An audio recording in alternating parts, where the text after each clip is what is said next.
Dozens of alleged street dealers and other criminals are brought into court. They are at the lowest level of the drugs trade. For years, Guyana has been either forgotten or ignored by the rest of the world. But now narcotics have put it on the map. Guyana is a drugs crossroad. Cocaine from Colombia and Venezuela passes through here on its way to West Africa and the Caribbean and onto markets in Europe and the US. Here in the Anti-Narcotics Unit headquarters, we were shown the latest drugs confiscated.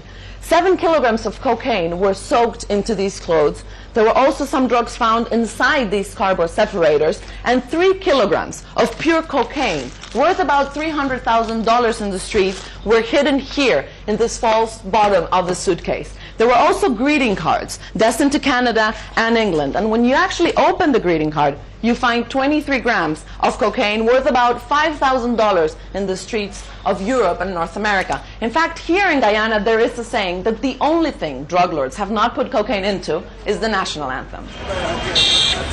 Guyana's mafia organizations have become the international middlemen. They sell drugs for almost twice what they pay for them.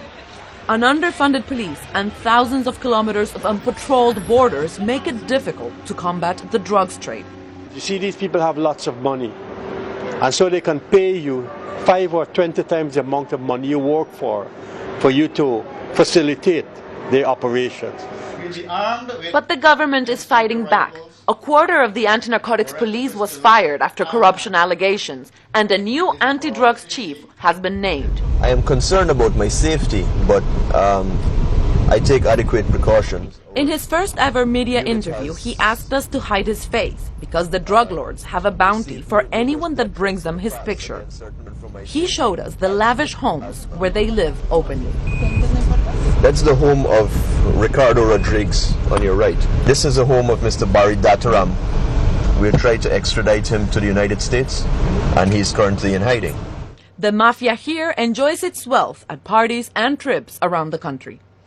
Singh says even the owner of the latest shipment of cocaine to Canada is free in Guyana. The reason? His unit lacks the necessary means to arrest him or other drug barons, and no one has been convicted in his country for drug trafficking.